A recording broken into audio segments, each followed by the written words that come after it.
What you're about to experience is one man's quest to see beyond the tumultuous period we're in and to envision what lies just beyond our grasp, yet well within our reach. Welcome to Larry Rifkin's America Trends, where the future has arrived, and it's just in time.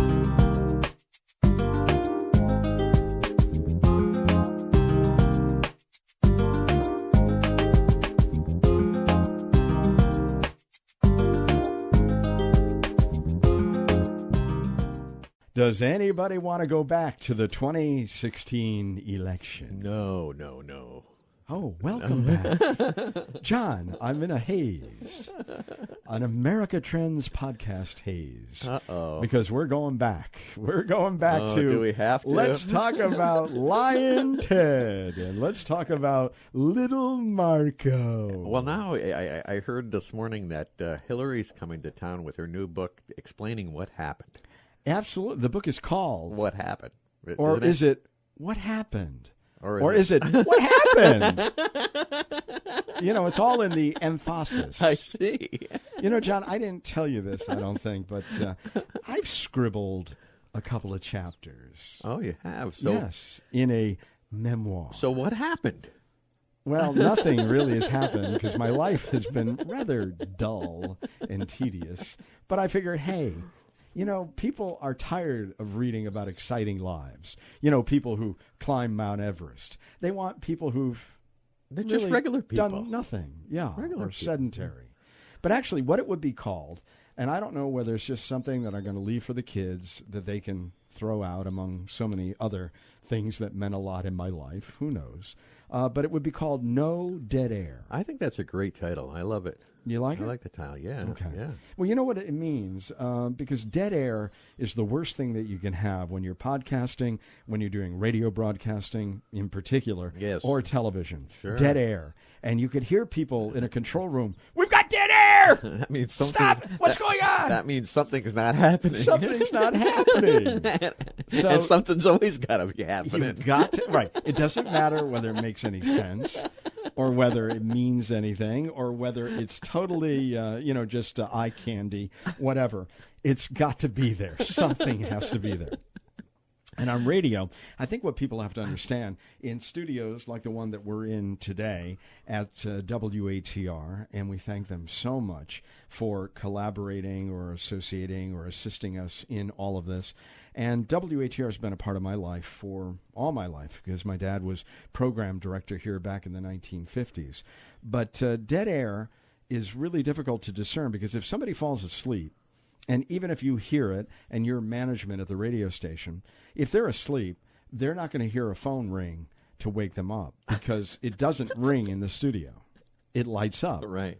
So you can easily have dead air for a period of time when someone takes a nap.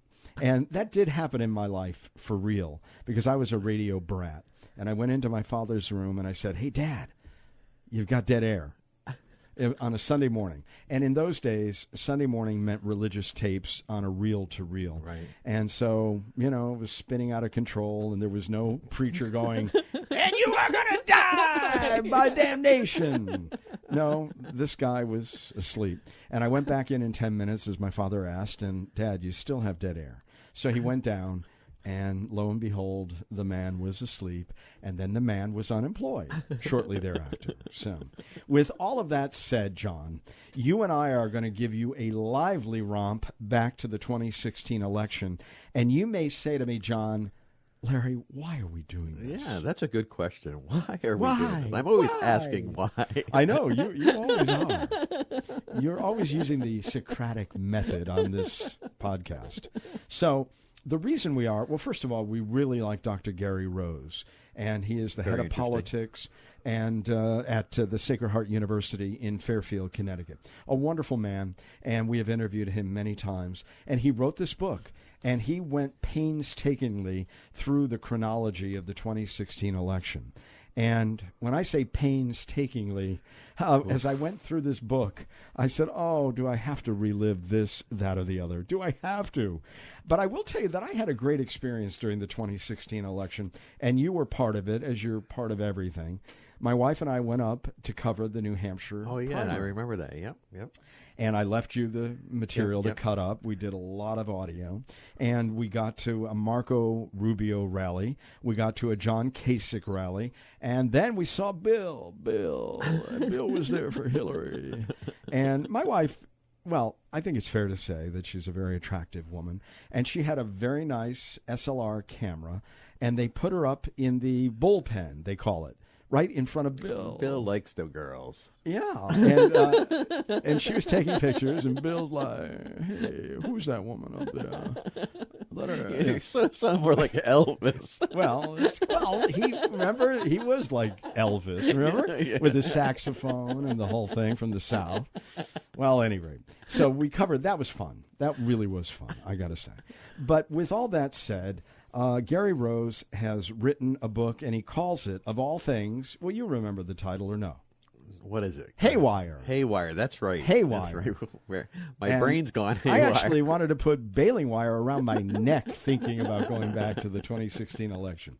But we're going to do that today, but only because as we look at trends, we want to see how much this election affects the future. affects where our next elections are going. Right. So while we do go back over a few things, trust me, we really propel into the future rather Because you quickly. really think about it, we went from Bush to Obama to Trump. to Trump. So you say to yourself, so- we obviously need some counseling. So there's something wrong with the choices we're making and how quickly we're saying, well, that didn't work. Let's try this. And that doesn't work. Let's try this. So if every election is a response to the previous election, so what will 2020 look like? Yeah, this could get ugly. Yeah. Oh, yeah. Yeah, definitely ugly. And I'll tell you, I say something in the course of this conversation that may surprise a lot of people because I make another prediction about 2020, and I asked Gary Rose, Dr. Gary Rose, to tell us whether he thinks I'm way off course or not about what happens to Donald Trump if he makes it through this first term and ends up wanting another term. And I think you'll want to hang on just for that. All right, we got a cliffhanger here. Oh, we do? Yes. Drama. Stay tuned. We need to do a serial drama, because that did so well on that podcast that NPR did. We've got to try to do scripted work soon because obviously this is not scripted. No, this is not unscripted. But I mean, that's fun to listen to the dramas. The old they're great. radio. I listen to the old radio dramas too, they're and I great. love them. But the dramas that I'm talking about that they did for NPR, that serial, was really about a case and weaving it all together like you would on Right. Dateline or what have you, but with a real serious intent. We've got to try that. I want to try different formats, John. We'll get an organ in here to play. Yeah. Well, now I'm teaching myself keyboard. Hey, there you go. I can do at least 6 chords. You can do the scary music. Yes. behind Oh, the it'll scare suspense. people. They'll say, I've never heard that note before, ever. All right. Well, why don't we go back to 2016, All right. Dr. Gary Rose, All right. when it all went haywire. Haywire, yes. And we're going haywire. With us is Dr. Gary Rose, and we're so thrilled to have you with us. You've been a guest many times on the radio program, and you have written, and perhaps you're the first, to really jump out of the gate looking at a chronology of the 2016 presidential contest. Your book is called Haywire. So let's talk, Dr. Rose, about why the title. Right. Well, the title came to me shortly after Trump had entered the contest. And, everyone, including myself, felt that Donald Trump was, as everyone said, a sideshow, celebrity type of candidate. Not one to take serious, but would be entertaining. And initially he was in single digits in terms of the polls, but then there was this extraordinary and very quick rise in the polls, and he started to really gain traction. And, one by one, he just started to overtake the so-called, front runners in the campaign. And then on the other side, we had what was supposed to be a coronation with Hillary Clinton. even though she did eventually win the nomination, of course, nobody ever thought that, this white-haired socialist senator from Vermont was going to give her any type of challenge. In fact, at first, nobody was even sure who was going to run against her. And then that, happened. That exploded. And so we had, within the Democratic Party, we had, I really think, just some unexpected developments that just kind of, threw a wrench into business as usual. And then on the Republican side, we had 17 candidates who declared, and we had this billionaire from Manhattan who, with this, shock of yellow hair rising in the polls and heading towards the nomination. And at that point I said,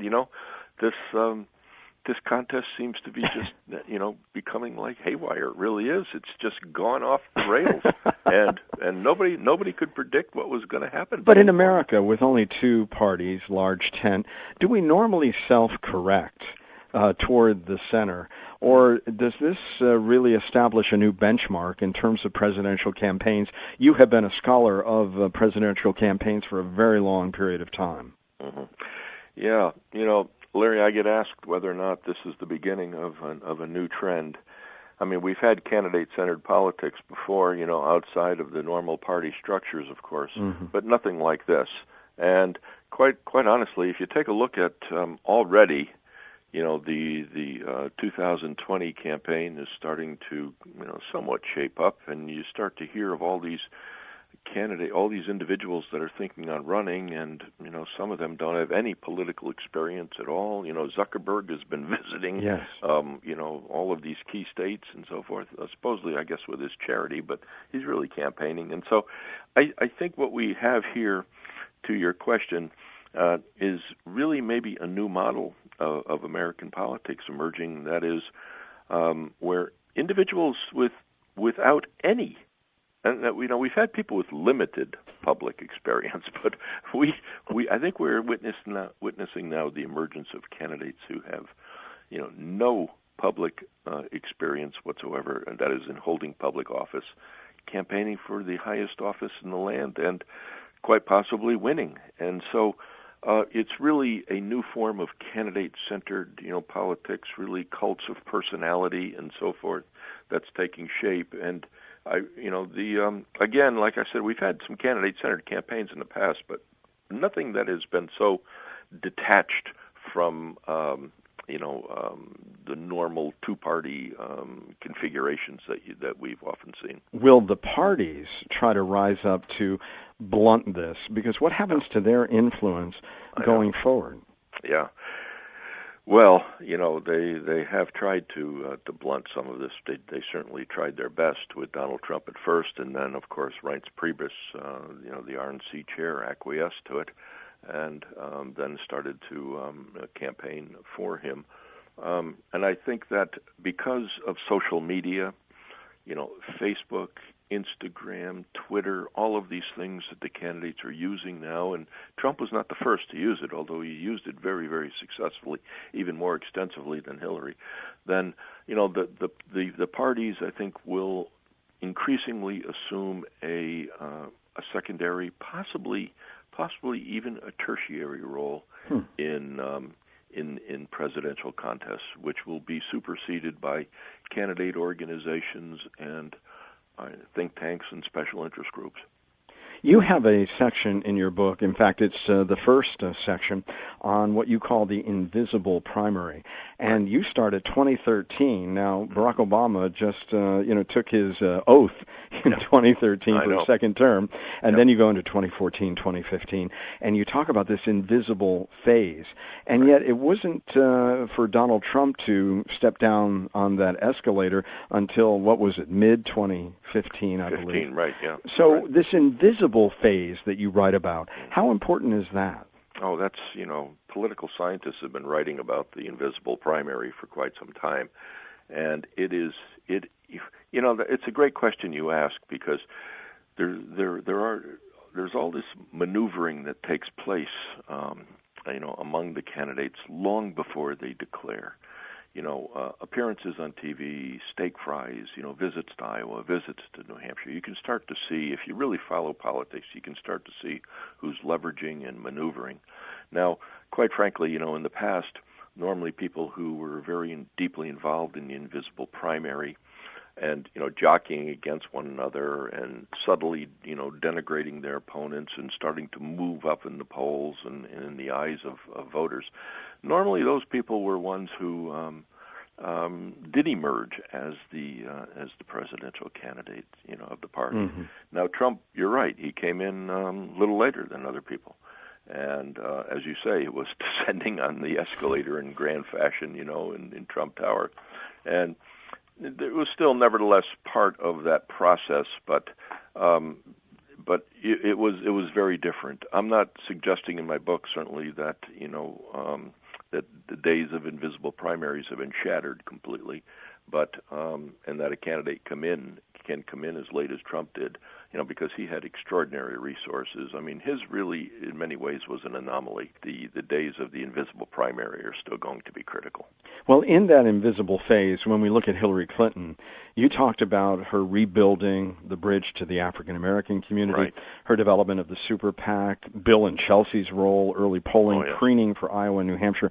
I mean, was there anything during that early phase for her?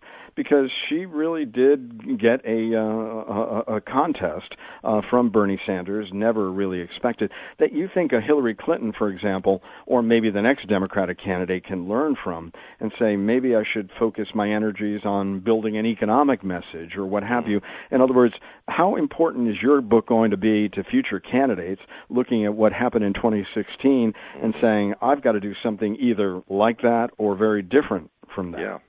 Well, for Democratic candidates, it's pretty clear. And at the end of the book, of course, I warn against this, but nevertheless, I do think it's pretty clear that within the Democratic Party, the progressive wing of that party has come on so strong that Bernie Sanders is, in many ways, again, he couldn't defeat Hillary. Hillary had such, a war chest, and such, although Bernie did quite well in fundraising, but the name recognition, the establishment behind her, and everything, it was very difficult to derail her. But nevertheless, I think what we saw in the Democratic Party is the emergence, really, of a progressive wing, which is probably going to be in full control of that party in the days ahead.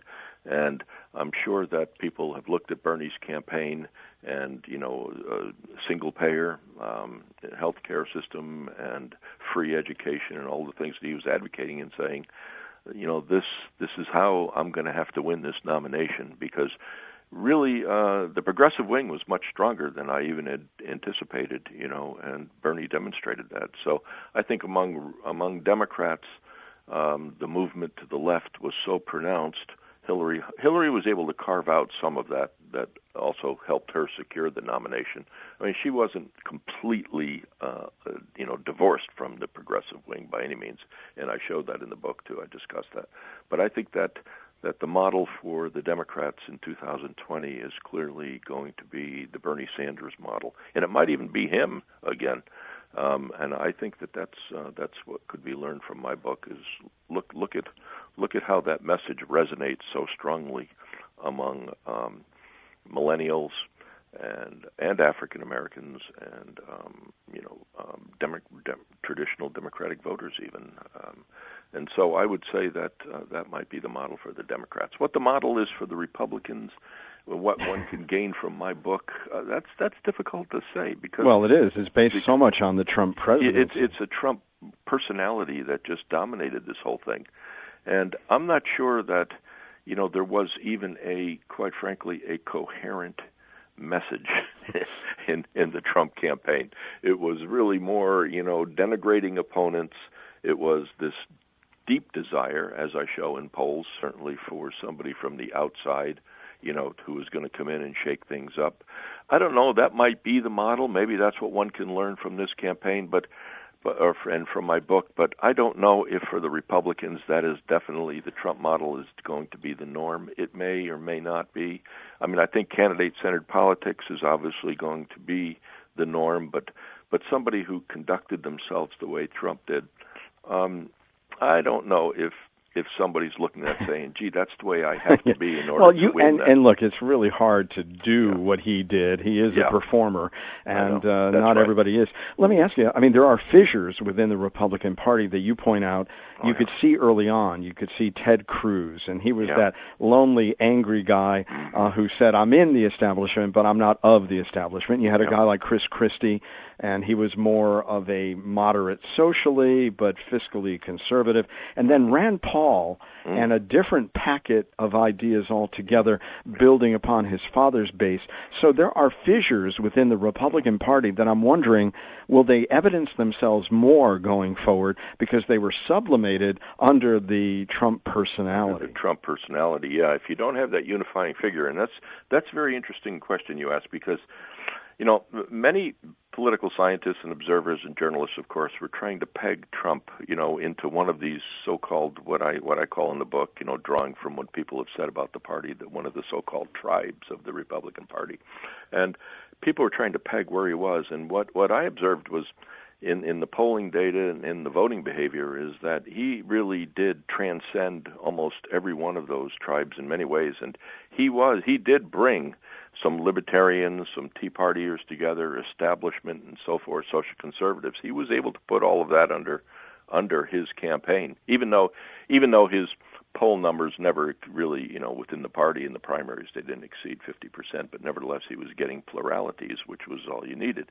And so, but without him there, without that one figure that was able to bring together a coalition of some sort, then I think those fissures that you're talking about could be evident once again, because the distance between those tribes, if you will, is pretty wide, and there's quite a chasm there. And so I don't know if there is, as I look to 2020. I mean, I think Trump's going to run again, but if he doesn't, for example, I don't know of any candidate out there that can do what he did in terms of bringing and healing some. And given when we are recording this and when people are listening to it over the course of time, we don't know what's happening. I mean, this is a very, very confusing moment in terms of what happens to this presidency, and that will have so much to do with what happens to Republicans going forward and Democrats.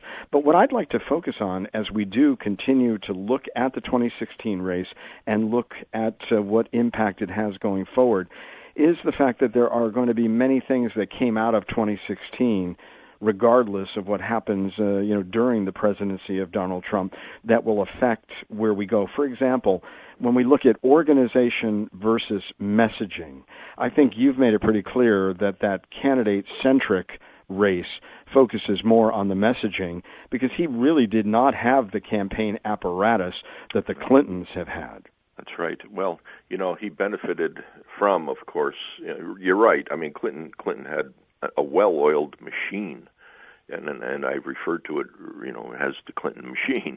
And so she had all of that really working for her. She had it all together there. But in terms of Trump, he didn't really need that type of organizational infrastructure, because he was getting so much free media, millions and millions of dollars. It's estimated, even more, that he was able to, attract with his message, because he was so entertaining and so controversial that he didn't need that organizational structure. So again, back to your original question about going forward, I think that the process this time really just went, as I said, haywire, and all of this was in many ways, an anomaly and an aberration in some respects. Again, the candidate-centered politics is here to stay, but nothing like this. Nothing like this. Well, what will the candidates, do you think, learn, or the parties more specifically, given all the Stop Trump efforts? And when you think about the campaign, and you document them in the book Haywire, that there were so many efforts to stop him here, and stop him there, and stop him elsewhere, and try this tactic and that, or rally around this candidate or another. But many of them seemed failed. They seemed too little, too late. What are the parties going to learn Because if they see some disaster or the inability to control a candidate or whatever it may be, what do you think they've learned in terms of going forward and trying to make certain that if they really don't like what they see developing, that they're going to be able to control it more? Do you see any party rules changes or activities? That's a real interesting question. I mean, you get in now to the real inner sanctums of delegate selection procedures here, and you got to be careful of that though, because if you do have an attractive outsider, if you will, then and you expose people rigging the system, as Trump often said it was, you got to be real careful about trying that. But I think that one thing that possibly could be learned is the way, and this could be a deadly move though, is the way that the primaries are conducted. Trump did exceptionally well.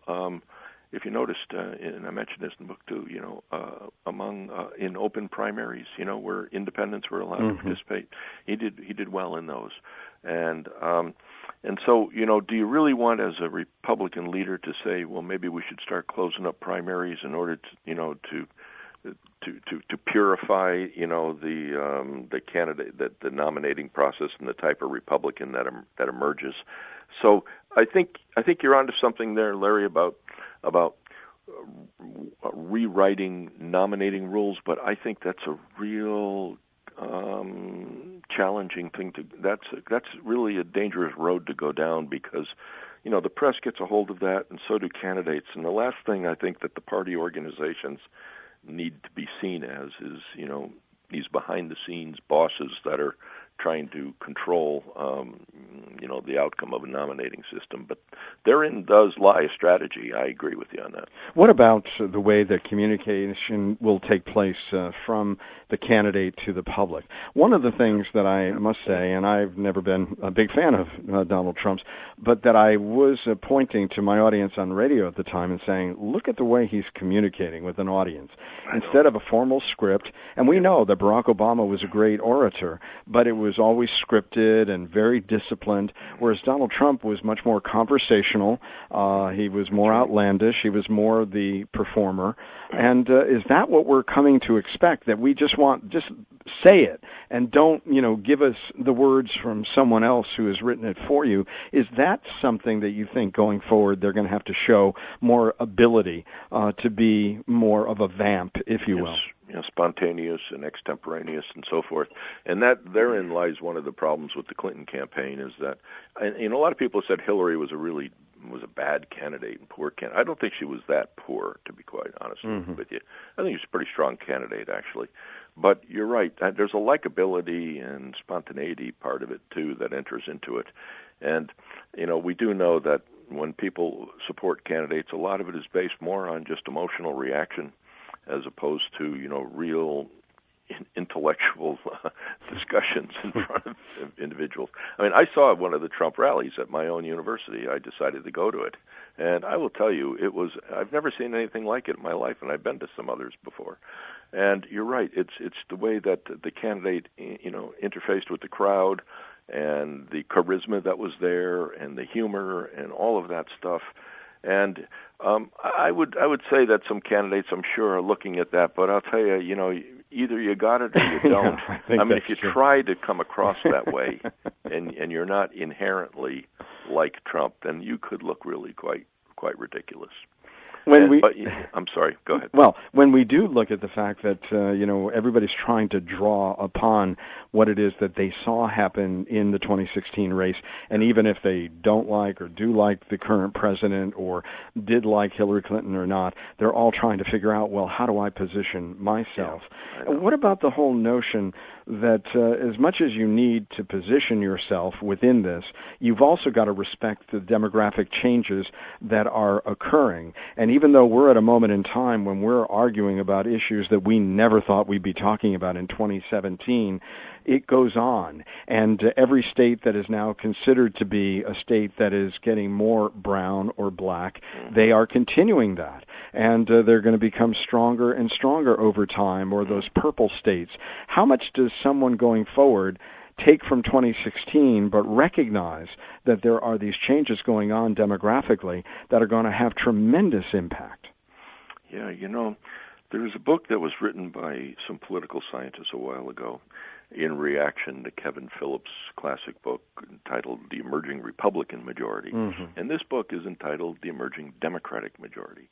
And so much of it was based on demographic changes and shifts in the country. But what do we see, though? And I'm wondering how the people who wrote that book are responding to it. It was considered quite a work when it came out because, the Republicans not only control the White House, but they control both chambers of Congress. They control now 34 state governorships. They control more state legislatures. And despite supposedly all of this demographic change that's going to really elevate the Democratic Party way over the Republican Party, and that just hasn't happened.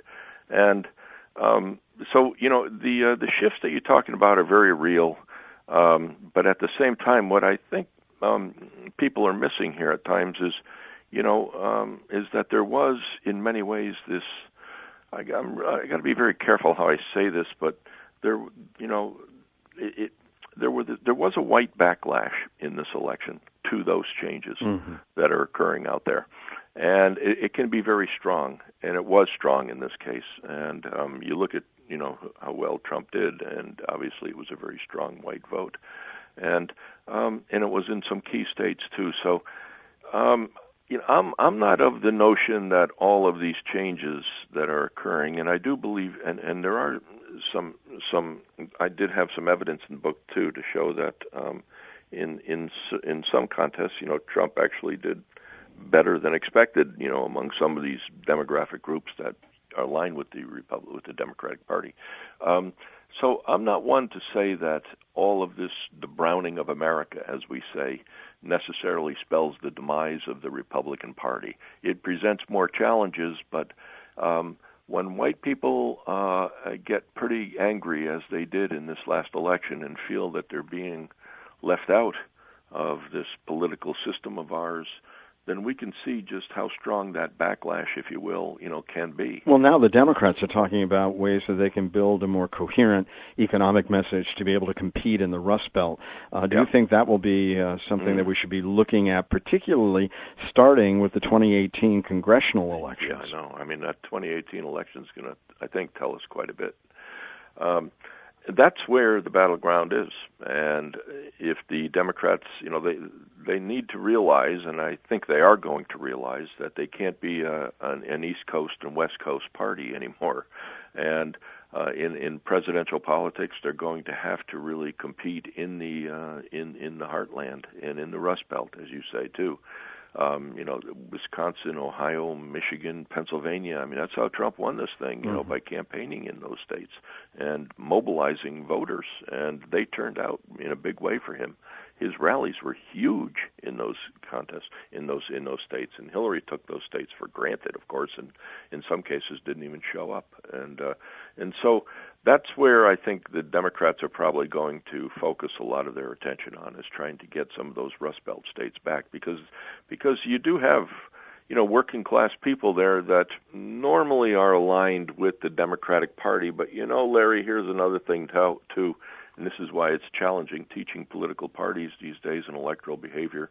The notion of class and party allegiance, it's becoming somewhat of an obscure and almost archaic way of looking at American politics, because now we have so many working class people that are supporting Republicans, and we have a lot of wealthy people right here in Connecticut, like down in Fairfield County, where my university is, that are Democrats. And so, this notion that the heartland is still ripe for the Democrats, it's not just based on class anymore. There are so many other issues that the Democrats have lost. Well, as Thomas Frank wrote about what happened to Kansas several years back. What about the term politician? I mean, after this 2016 race, where it really became an anathema and something that Trump used to really push against Hillary Clinton and her credentials. Would we perhaps, looking at an administration that's having a very difficult time governing at the moment, perhaps look at the term politician and say now, rather than being something that is a negative, suggests more experience, and we want that again? Is that a possibility? Well, I don't know. That's really another very interesting question. Trump campaigned against politicians. I don't think that being a politician today has a lot of positive connotations in the minds of voters.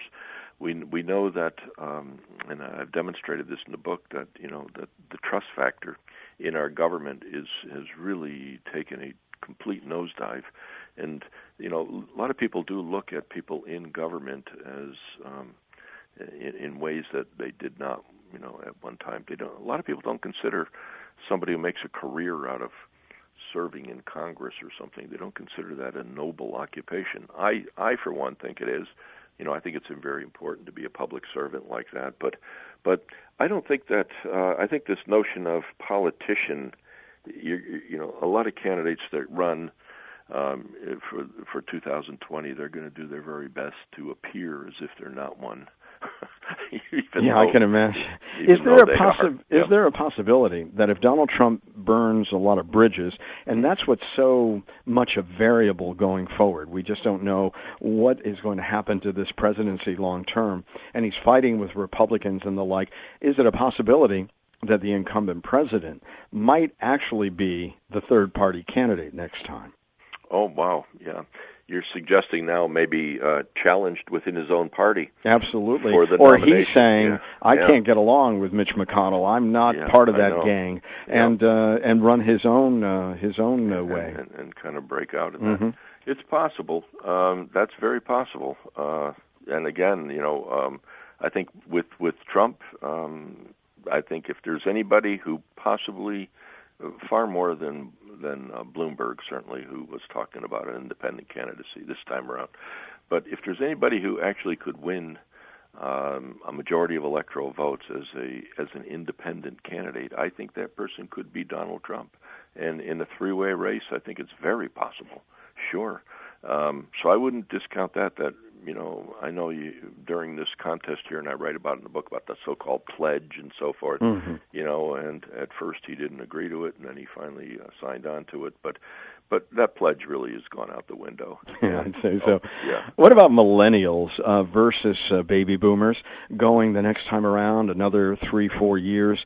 What will that voting bloc look like, and what will its significance be in relation to the large and reliable baby boom generation? Well, the millennial generation is a very liberal generation. I know. I work with these students so much, and I've seen active, field to burn activity on my own campus, and I would say that even though there is still a Republican contingent among millennials, it's clearly in the liberal camp, the liberal column, and when you have millennials who are deep in student debt, and as so many are, and you have a party, the candidates of a party suggesting that we should forgive those debts or offer free college education, combined with other freebies, such as health care and so forth, then the millennial generation, I think, could actually be very well mobilized on behalf of a Democratic candidate. I do think it's very possible there. The millennials were not attracted to Hillary Clinton at all, that's for sure, but they sure as heck like Bernie Sanders, and I think that there is the possibility that you'll see that once again mobilized very effectively if the right candidate comes along, because it is a liberal voting bloc, and they're intelligent, they're bright, and they know how to work the system too. And I think that a liberal Democratic candidate could clearly ride some of that to the nomination. And it's interesting because oftentimes the trailblazer, whomever it may be, from an ethnicity or an age group or an outsider, isn't necessarily the politician or the leader who really solidifies, great ability the first time around. They're learning the ropes, they're fighting a power structure, and some might say, well, is it too early for another African-American candidate? And yet when you look at it, and again, this is against the backdrop of a lot of division going on in our country right now, you've got Deval Patrick, Kamala Harris, and Cory Booker as three of the real bright lights within the Democratic Party right now. What do you think? I mean, Barack Obama is just barely in our rearview mirror. Is it too early to think that they are emerging as leading candidates? No, it's not too early at all. Within the Democratic Party, I mean, nationally, within the country as a whole, African Americans, comprise 12, 13% of the population in that area. But within the Democratic Party itself, which is, again, getting back to one of your earlier questions, why Hillary felt it was so important to build bridges to that part of the party, they comprise close to a quarter of the party. And if African Americans are mobilized in primaries and caucuses, certainly, they could certainly propel another one of those candidates that you mentioned to the nomination. Combined with the millennial vote, sure. Oh, no, it's not too early at all to imagine that or to picture it. I think it's a very real possibility, quite frankly. Well, the book is called Haywire, a chronology of the 2016 presidential contest. Gary Rose, he's the chair of politics at Sacred Heart University. If you were going to be running one of these campaigns going forward in 2020, or somebody tapped you on the shoulder and said, I know you've been studying these elections for years, I need your help, and I want you to advise me, what is it that I should take away from 2016 going forward? Is there any one piece of advice that you would offer, or something for those of us who look in that we should keep our eye on? Yeah. Well, the first thing I would say is make sure you know how to use social media. That's huge these days. It is so big. And, again, we know that Obama started to really use that very effectively, but Trump mastered it in a way that really, I think, helped him win election. Fundraise early and often, and then certainly, I think, cultivate social media and have a simple message, too. And that was another thing that, again, getting back to, I've been asked so many times, why did Hillary lose? I mean, it was really a combination of many reasons, but one of the reasons is her message was never really clear what it was. And Trump's message was one of change, shake the tree, let's business as usual, a wall. He had simple slogans and messages, make America great again, stuff like that. Hillary noticed, I'm sure you noticed that she kind of, floundered out there to try to find a coherent message, and it seemed to shift around from time to time. And so I would say, social media, fundraising, and a very simplistic, clear message that's certainly tested among focus groups, I think would be very important. And I think that's the start. And then, stamina. Obviously, you have to really be willing to spend an awful lot of time in these key states, particularly the early states. Get out to Iowa and get out there often. Go to New Hampshire, go to South Carolina. Make sure you show up out in Nevada, the first 4 contests, because you really need to get that traction early in this nominating contest. So those would be some of the things that I would start advocating for a potential candidate. Well, Dr. Rose, thanks so much for coming by on AmericaTrendsPodcast.com. Always great to talk with you. And again, the book is called Haywire, and it's available wherever books are available, I would imagine. Right, yes. All right. Yes, it is. Thank you so much for joining us today. Okay, Larry. If you like this episode, please leave us a kind rating or review. I'm on my hands and knees. Please do it on iTunes because your review is really critical for us to continue providing this podcast. And John, I know that iTunes looks at this. They want to make certain that we have some rankings, some visibility, and that we're getting some traffic, and then they give you better positioning. Absolutely. And this way, it'll put us in the forefront so you can find us much easier on your iPhone or Android, whatever you may be using. And they may even send you out an alert. So please, if you can, don't miss a single episode of America Trends Podcast. And, John, they can subscribe on iTunes or Stitcher.com. And also subscribe on our website. Oh, absolutely. We send out a little blurb, and we can also take your emails there at newsletter@rifkinradio.com. That's another way to get us. And we do not sell or share no our lists. spamming, nothing. Well, I don't know. Does anybody want our lists? I don't know, but we don't do it. Good question. Even if they asked us. Even Nobody's if they asked asked us. us. But. Right. And when you do subscribe, let us know on Facebook and Twitter. We're getting very active on Facebook and Twitter. Our handle on both platforms, and John, this is really easy, @Trends Podcast. That's it. That's real easy. You like that? Did you get that? I got that. Okay. I'm going to have to gonna check give you it a out quiz. now. I'm going to have to twit it. We want to thank you, of course, personally for subscribing. And we also would like to get some of your ideas and questions for future episodes of America Trends Podcast. And that's important, too, because we're all over the map. Our interest editorially in the future, John, has no bounds. But we want to know what it is that you'd like to hear from us. If there was a segment that you'd like to see us follow up on, or if there's something in depth that you'd like us to deal with, please let us know that, too. We're looking at the future. There's so much we can look at. Yeah, and the topics that we've dealt with, I mean, we have gotten such incredible guests over the recent period, but they're only going to come to us if they know we've got an engaged and interactive audience. Absolutely. So it's really important that you become part of this podcast in so many different ways that we're sharing with you today. You're absolutely right. We need your support and your help and your reviews. And your ideas. And ideas. Or questions on Facebook and Twitter. And by the way, you can direct message us @Trends Podcast or using the hashtag Trends Podcast. You can also add an email address if you have a public one that you'd like us to give out. Yeah, good. Hey, and you know what?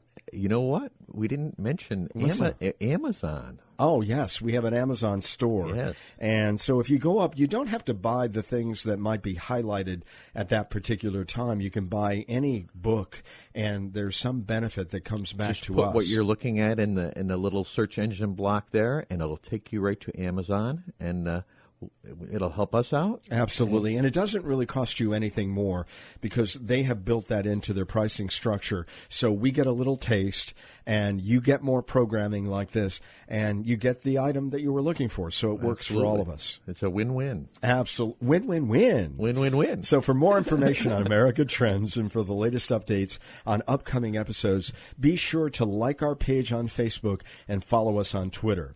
You can find us at Trends Podcast. And again, you can find John and I here in our studio performing as best we can for you. That's right. And Let us making out. certain- What's that? Let They're us not going to out. let us out. No one is. Hey, listen, thank you so much for joining us today on America Trends. We'll see you next time. We hope to hear from you soon. Oh, by the way, we are posting all the time. And we're posting on Tuesdays and Thursdays. Good point. So just be aware, if you're looking for new episodes, they're coming on Tuesdays and Thursdays. When you wake up, before you go out on your jog or your walk and you want to take us with you, we'll be there for you. Very good. All right. Have a great day.